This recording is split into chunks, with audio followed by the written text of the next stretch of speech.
Thank you so much for staying with us, everyone. Eyes on the Edo State governorship election. It's just few days and we begin the countdown right here on Channels Television. Channels Television will be on the ground at every senatorial district of Edo State to cover the election just for you. If you are voting, if you are watching on the sideline, wherever you may be, rest assured that Channels Television has all these covered for you.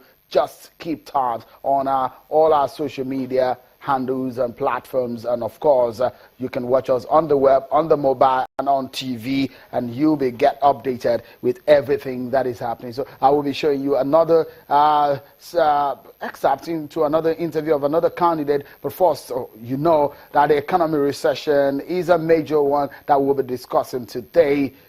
The Senior Special Assistant to the President, Mr. Garba Shehu, is standing by in our Abuja studio to talk to us on this. But first and foremost, let me quickly show you this part of the interview with the ABGA candidates in Edo State. Then we will go to Abuja to talk to Mr. Garba Shehu. Take a listen to him, Mr. Osaro Onaiwo. I'm pained because of what I see in the land. I was born and brought up in Edo State. I went to school here. My parents live here. I'm married here. This is not the Bender State. This is not the Edo State I want for my children. I mean, it must have struck you, and one you wonder for someone who was a former Director General of the PDP Governors Forum, of the Governors Forum. Yes. And you work with the PDP governors, and out of the blues you just came, you left that party, you're moving into ABGA. A lot of people will say it's some sort of desperation. Are you desperate? No. It's about vision for my people. I was working for governors, not the party. There must be between the party and my office. I was not secretary of the party. I was DG of the governors of PDP. So I was forming policies for them, encouraging them on the things to do in their various states. So for me, for Edo, it's not about desperation. It's about coming to rescue my people from bondage. I mean, when you say bondage, I mean, are they in some form of shackles? What exactly do you mean by bondage? There's so much occultism in the land. Occultism? Yes. Really? Occultism in the land, that is what is suppressing them. You can see poverty, you can see pain. When you go to markets, when you go to villages, you see pain in their faces. You see tears coming from their eyes. So the occultism is suppressing them. And you are ready. Occultism is a spiritual thing. Yes. How do you negative occultism, not religious occultism. The negative occultism that suppresses people. The devil's occultism. That's what you want to take out. That's your mission. Yes. That's your program, or that's your plan. That's my plan. I want to take my people out of that. What's your agenda? My agenda is prosperity. How? For my people. How do you want to go about that? What is happening in Anambra, the party that is the ABGA's party in Anambra is what I'm bringing here. The prosperity that is happening in Anambra, that's what we are bringing here. Because you must have a model you are bringing to the people. Have you designed your model specifically for Edo State? 7 pillars of solution. Okay. Anambra is 4 pillars. Because if you look at the ABGA constitution and the blueprint of ABGA, you find out that it's about grassroots. When I launched my campaign, I was not interested in renting crowd, going to market, going to stadium and calling people together. We'll be busy touching the people. We've been to over 192 wards, villages, communities, finding out what the problem they are facing in their various. What are these 7 pillars you're talking about? Health, security, infrastructure, education, youth and women empowerment, tourism and hospitality. Mr. Osaro Onaiwo, who also told me that we'll be counting on 48% of Igbo voters in the state, in Edo State. Well, but as we leave it at that, but let's move to a major story of the day. One thing that is perhaps on the minds of many Nigerians is economic recession. Today, the news of the South African economy getting better, the GDP getting up, defying IMF prediction, hit the newsstands. Meanwhile, Nigerian economy has experienced its worst in years. The burden of jolting the economy back to life rests on the shoulders of the President, Muhammadu Buhari, and his team. The economic team has been criticized as lacking focus and any realistic roadmap.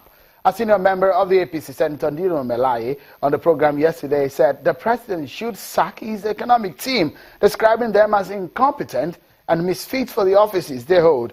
Tonight, we will be asking the presidency questions on what they are doing to take away the sufferings of many Nigerians. Well, this is a trying time, isn't it? Well, Mr. Garba Shehu, Special Assistant to the President, Muhammadu Buhari, on media and publicity, joins me from our Abuja studio. Many thanks for joining us, Mr. Garba Shehu. Today, we saw the President in Benin City, perhaps a first time that we will be seeing him in a political gathering of some sort.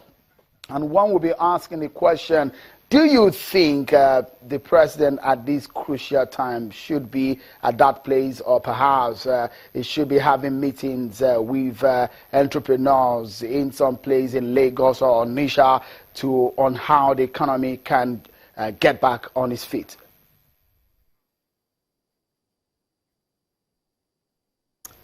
I think that, in my view, the recession is being overhyped, because recession is in the normal circle of economies. That it is happening to Nigeria. First, it is not the first time we're going through this. And two, I think that the media have a responsibility to the nation to not create panic over this situation. Let me tell you this.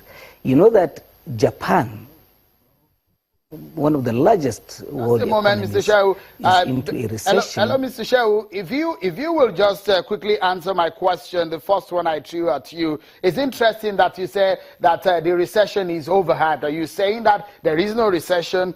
And the question I asked from you really is that, should the president be at that rally, or rather having meetings of how to get the nation back on its feet and the road to recovery?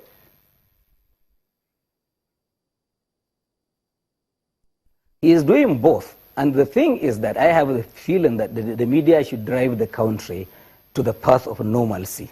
When we create a panic situation and we behave as if recession had never featured in this country, recession is never a feature of other economies in the world, then we send everyone down the panic, and then people lose their heads over this thing. The fact that we have recession to fight does not mean that there must not be normal lives. The president must talk to fellow citizens, he must talk to businesses, he's doing that, but the government is more than just one man. And the government is operating at various levels. The latitude of opinion of the entire Nigerian people in business, in the economy, it is available to the government, and people are being talked to. So please, it's not as if that we should freeze every other thing until the economy comes out of recession. Life must go on. Oh, interesting. We'll take a moment, and when we return, Mr. Garba Shehu will be talking to us what the government is doing to get us out of recession and how fast can this be done. That's our focus. Join us again.